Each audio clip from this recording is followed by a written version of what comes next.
with the fact that Bitcoin can be very volatile and have periods like now where it's down 50%.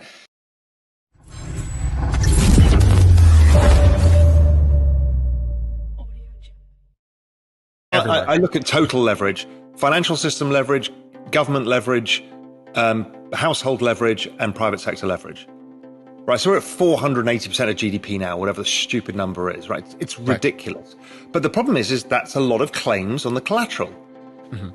So, because not everything is collateral in the system, only some things are used as collateral. Anyway, so when Lehman went bust, right, everyone's scrambling to find who owns what, and that happens all the time. So I started trying to start the world's safest bank with a bunch of family offices.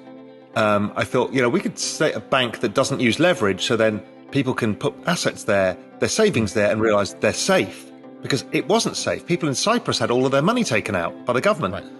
So I'm like, okay, I need to do something about this, and I can do something about it. So I started that journey, and a friend of mine called Emil Woods, who was a subscriber to Global Macro Investor, who was running a hedge fund at the time, an ex-Goldman guy, he said, you need to look at Bitcoin.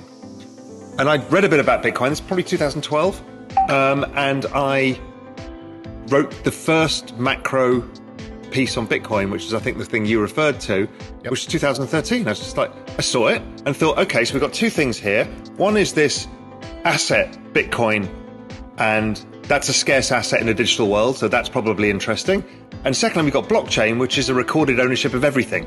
Okay, well, that solves the entire financial system, and this could be something useful for the financial system in itself as a new version of gold. So I backed out that the fair value of Bitcoin with gold at 1,300, using the kind of supply, stock to flow ratio, done badly. I'm no, statistician or econometrics expert, but I kind of backed it out, so it's probably worth $1 million.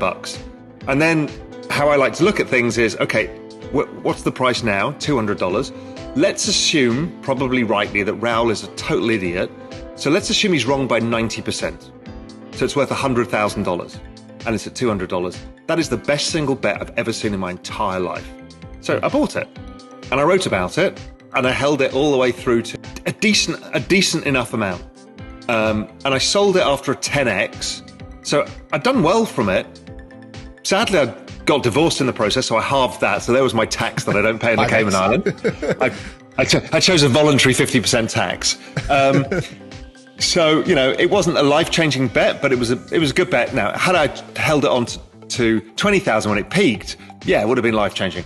So, okay, so I've been in it. I got out. I was nervous about all of these forking wars and everything going on. I'm like, I don't understand this. Let's wait and see.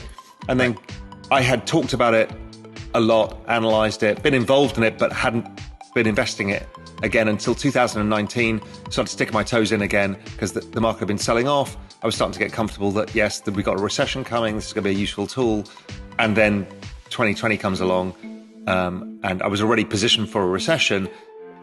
But, this opportunity was like, okay, if the central banks are going to print like crazy, then that's the opportunity. So I bought a lot of Bitcoin. At that point, I was long bonds, gold, dollars, Bitcoin.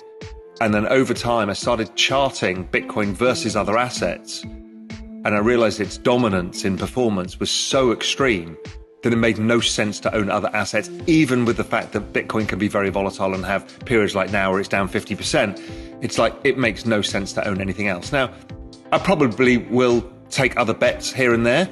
But I think my core strategic, so I was Bitcoin first, then I started doing the work. I was on Twitter a lot, and people, if I were to ask anything about Ethereum, people would pile on to me. That makes me want to know more. So I started digging in. I knew about Ethereum and, but I started properly digging in.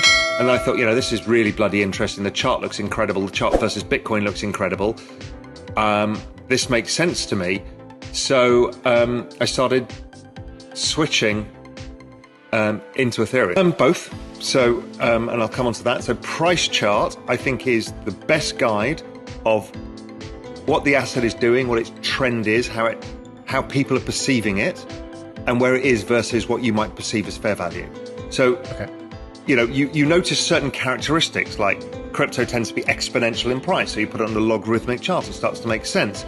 You look at things like copper and lumber, they tend to be mean reverting assets because they get met by excess supply. With high prices lead to excess supply. So right now with oil at $100, everybody wants to make as much oil as possible. So the price comes down over time. It doesn't happen with crypto because you can't. Right. So you need to understand the structure of markets, where the sentiment is. Is it overly bearish? Like a day like today, it got overly bearish. And so suddenly you start to see a reversal. So these kind of things are interesting.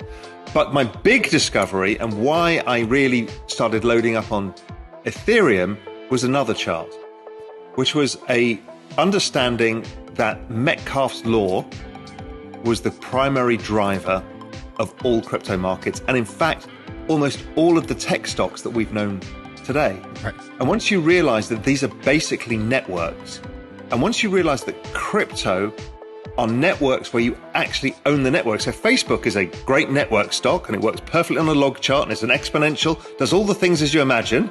You can value it in Metcalfe's law terms, but the fundamental difference is shareholders and network users are not aligned. The shareholders make the money, the network users get the utility.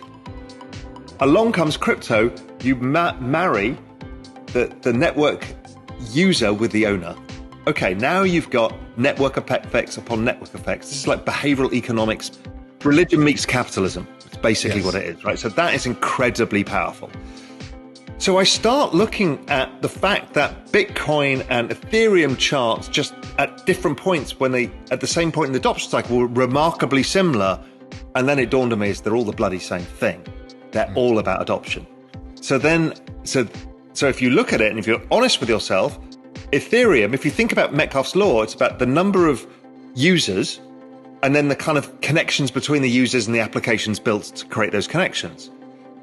Well, Bitcoin's kind of a one-sided one, which is a bunch of people own it as a store of value, like gold. Nothing wrong with that, but there's not many applications built on it. When you look at Ethereum, it's like, holy shit. I mean, this is like the internet. Right. That moment is like, okay, this is far superior a bet. And so that's why I took that bet. And then I eventually shifted majority into Ethereum and then took other bets in the space to express macro views. And then if you think about it in other terms is let's look at Web3 as a network and a network of engineering talent, right? This is where it gets really interesting. Why is it exponential? It's because there are parts when everybody's trying to hire Web3 talent, right? Every single person I know is, right? And the actual pool of people who are capable of doing it is probably like 1,000. That's the point, is their salaries and the demand for them is exponential. The demand for the network of those guys becomes exponential. Over time, there'll be millions of trained people and it becomes the network effects. The overall space is very valuable, but the opportunity, that ramp, that's the single most important, interesting part of network effects. Right. And the fact that you can own a share of the network. So even when the network flattens out and is now worth, I think, $200 trillion for the digital asset space, it's currently $2 trillion. That's 100x in market cap. That's huge. We've never had anything like this before. And that, to me, it feels like NFTs right now. We want to all get involved in NFTs. You have no idea what's going to win. Right. I mean, you don't have the ability to go on every Discord, so it's bandwidth constrained. We all are in this space.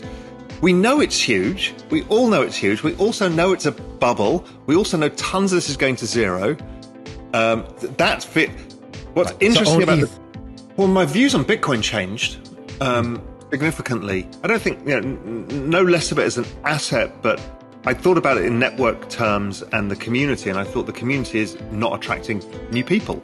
And the job of a network is to attract new participants. And if the network was actively rejecting people, I thought it was going to underperform, which was surprising to me because I was very bullish on Bitcoin first because I thought, look, it's going to have a larger place. And what's happened is almost immediately, and it made me change my mind, is the institutions started going, well, I actually don't like this space. And they started buying ETH. And that was, they don't want to own an asset where everyone's shouting, have fun, stay poor at each other and putting laser eyes. Right, makes them look fucking stupid and irresponsible with their money. Well, ETH feels like it's a technology play. Yes, it's amusing because everyone's saying GM to each other and all of this stuff, but it's not at war. While Bitcoin was at war with every other network because, that's what networks do. Religions go to war with each other for the same reason, right? They're exactly the same principles. So, it's the same reason Russia and NATO, they're all the same. They're all networks fighting each other for the robustness of their own network. I get it. So that whole process of seeing institutions getting turned off by it was a big deal to me. I just thought, I don't like this either. So that was one thing. I'm trying to think. Well, it's happening below the radar because people keep coming to me saying, when's this wall of money? I'm like, it doesn't come as a tidal wave. It comes as a flow, right? You don't see it until you look back and go, wow. So, I literally every other day am speaking to the world's largest financial institutions who put me in front of their investment committees and talk them through crypto and how to invest. And the narrative changed. It really surprised me. It was always Bitcoin. Can we put Bitcoin on our balance sheet? How should we invest in Bitcoin? What's the diversification? Moved very quick to, look, Ethereum feels like it's a technology play that makes sense with the applications. We're interested in DeFi, etc. Then it very quickly became, oh shit, how do we get involved in Web3? So it moved very fast, which is why in the end VC got most of the money. Because they saw the broader opportunity. They all came through the 2020 lens of Bitcoin is the asset and, the Michael Saylor route. And even me, in the earlier part of 2020, a lot of people came in that. And then like all of us, they kind of go, oh, wow, okay, this is much bigger. So, I've started a fund of hedge funds, which is invest in crypto hedge funds to allow institutions another way into the market because they don't really want to buy just ETH or Bitcoin. They want exposure to this $2 trillion asset class is going to go to 200 trillion over the next 10, 12, 15 years, whatever the number is. So hedge funds are pretty good for that because their job is to manage the exposure and to capture this big move. So, that's another way that it's coming in that people don't see. It's not all about the Bitcoin ETF. I don't think that's going to move the needle as much. It'll be positive, only in a positive market. Oh, no. Yeah, and I'm seeing institutions using this weakness and not being frightened by it. So they're like, look, this is a fantastic opportunity. I need to use this. I get it. It's a volatile space. They understand. The people who are trying to put capital to work understand. But once the price starts going up again, then you'll see the stampede. If Bitcoin's at 65,000 or 70,000, then people say, okay, we've had a year-long correction. It's now going up. Next phase is going to go to 150,000. Right. And they'll be in. And there'll be a mad panic because they've all been doing the work over the last year and a half. So they'll be like, we've got to get in now, Because if they don't, they miss the outperformance of their peers who've got it. Remember that story of the house in Spain? Once you win something, you don't let somebody else take it away from you. It's as simple as that. Because if I was staking, I get, 5% yield? Or if I'm really clever and I'm mess around in deep DeFi, I'm getting like a 15% yield. And then I get rugged.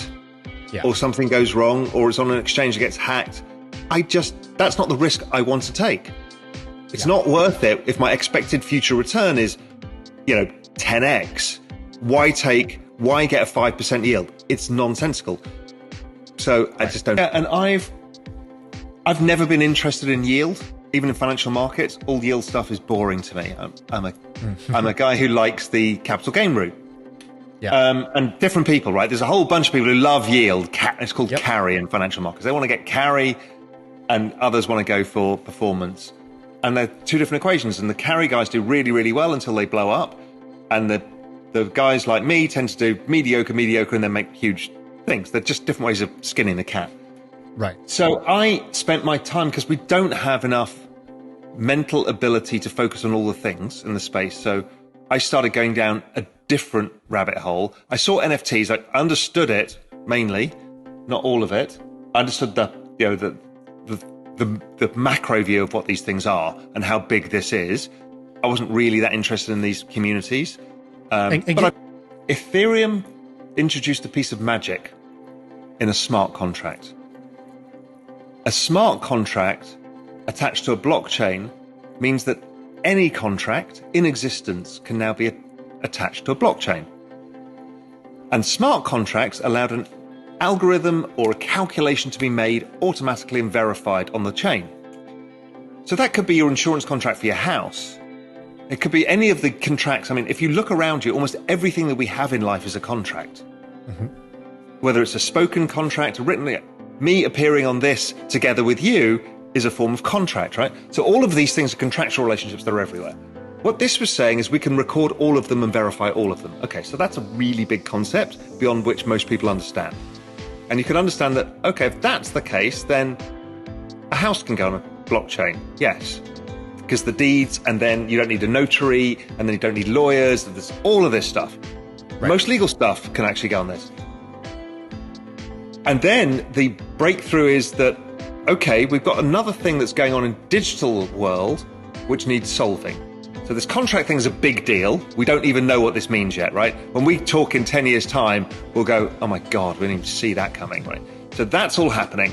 And DeFi is that. There's contractual obligations between borrowers and lenders. It's all happening on chain. But what the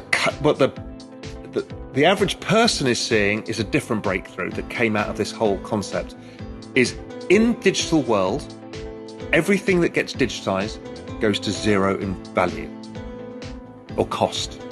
Everything, right? The price of data, the price of everything is zero over time. So that's a big problem if you're living in an increasingly digital world. So how do you cement digital value is you have to introduce a system of scarcity. And an NFT allows a digital asset to have scarcity. Okay, breakthrough. Now, it could have come from the music industry. It could have come from a number of different places. It ended up being the art market. Okay. And where you can say, this stuff that was basically worthless online. I mean, Getty had bought a bunch of image rights, but to police it is really bloody hard as well.